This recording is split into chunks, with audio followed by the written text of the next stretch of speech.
اعوذ باللہ من الشیطان الرجیم بسم اللہ الرحمن الرحیم۔ تجلی قرآن کی جانب سے میں آپ کا ہوسٹ سید حسنین۔ آج کا ہمارا موضوع ہے توکل۔ موضوع بیان کرنے سے پہلے آپ احباب سے گزارش ہے کہ جن لوگوں نے ہمارے چینل کو سبسکرائب نہیں کیا وہ ہمارے چینل کو ضرور سبسکرائب کریں اور بیل آئیکن کے بٹن کو دبا دیں تاکہ ہر آنے والی نئی ویڈیو آپ تک پہنچ سکے۔ احباب گرامی، انسان کی زندگی مشکلات، پریشانیوں اور آزمائشوں سے بھری ہوئی ہے۔ ہر لمحہ کوئی نہ کوئی فیصلہ، کوئی نہ کوئی خوف ہمیں گھیر لیتا ہے۔ ایسے میں ایمان والا بندہ ایک ہی سہارا پکڑتا ہے اور وہ ہے اللہ پر بھروسہ۔ اسی کو قرآن پاک میں توکل کہا گیا ہے۔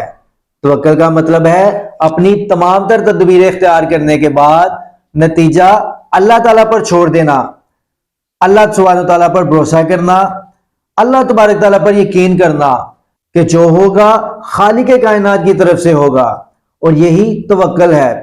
یعنی اسباب اختیار کر کے نتیجہ اللہ تبارک تعالیٰ پر چھوڑ دینا، یا اس کام کے ہونے یا اس مقصد کے اصول کو اللہ کی مرضی پر چھوڑ دینا توکل کہلاتا ہے۔ توکل کا مطلب ہے بھروسہ، یقین اور اعتماد کرنا۔ یعنی سکھ ہو یا دکھ، ہر حال میں اللہ تبارک تعالیٰ پر بھروسہ کرنا، یہ ایک ایسی صفت ہے جو اللہ تبارک تعالیٰ کو بہت پسند ہے۔ رب ذوالجلال قرآن مجید میں سورۃ آل عمران آیت نمبر 159 میں ارشاد فرماتے ہیں، فَإِذَا عَزَمْتَ فَتَوَكَّلْ عَلَى اللَّهِ إِنَّ اللَّهَ يُحِبُّ الْمُتَوَكِّلِينَ۔ پھر جب آپ پختہ ارادہ کر لے تو اپنے اللہ پر بھروسہ کریں، بے شک اللہ توکل کرنے والوں کو دوست رکھتا ہے۔ اسی طرح سورۃ الطلاق آیت نمبر 3 میں خالق کائنات ارشاد فرماتے ہیں، وَمَن يَتَوَكَّلْ عَلَى اللَّهِ فَهُوَ حَسْبُهُ، اور جو اللہ پر بھروسہ کرے تو وہی اس کے لیے کافی ہے۔ دوستو، یہ آیات ہمیں یہ بتاتی ہے کہ اگر ہم دل سے اپنے اللہ پر بھروسہ کریں تو وہ ہمیں کبھی تنہا نہیں چھوڑتا۔ ناظرین، نبی کریم صلی اللہ علیہ وسلم کی حیات طیبہ سے اگر توکل کی بات کریں، نبی کریم صلی اللہ علیہ وسلم کی پوری زندگی توکل کی بہترین مثال ہے۔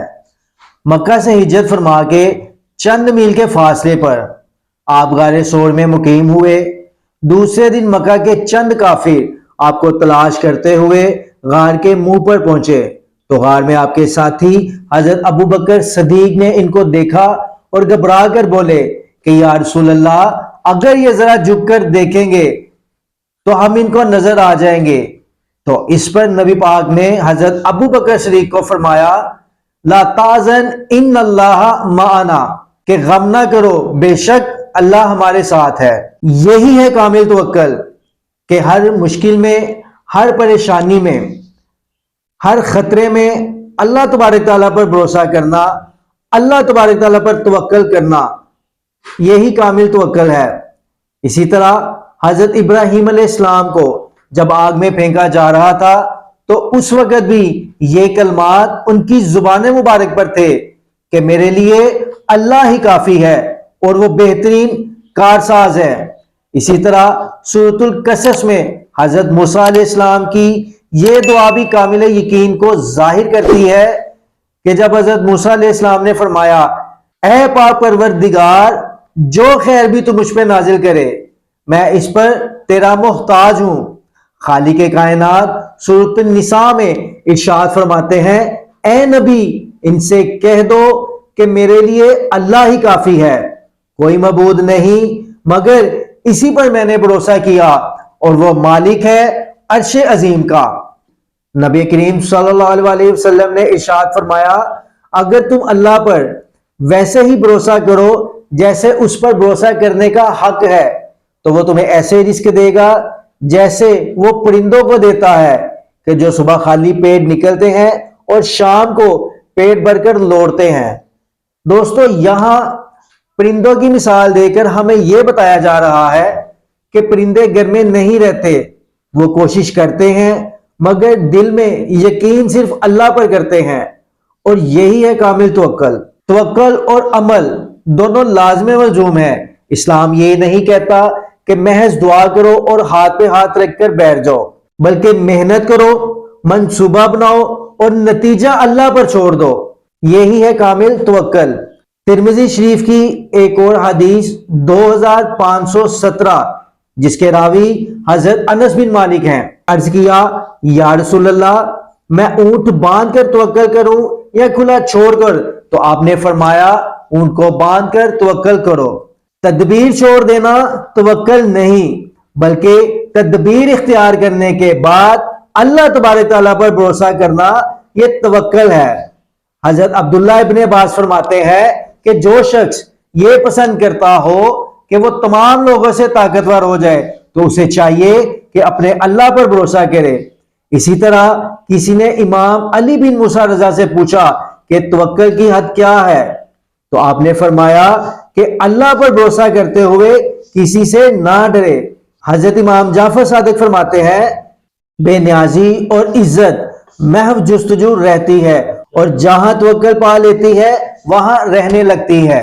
جب بندہ یقین سے کہتا ہے کہ میرا رب میرے ساتھ ہے تو دل کے سارے وسوسے، خوف اور پریشانیاں ختم ہو جاتی ہیں۔ یہی ہے ایمان کا میٹھا ذائقہ۔ دوستو یہاں یہ بات واضح کرتے چلیں، اللہ تعالیٰ پر مکمل بھروسہ اور یقین ہی مضبوط ایمان کی نشانی ہے، اور اسی میں دنیاوی مشکلات کا حل اور اخروی راحت کا راز پوشیدہ ہے۔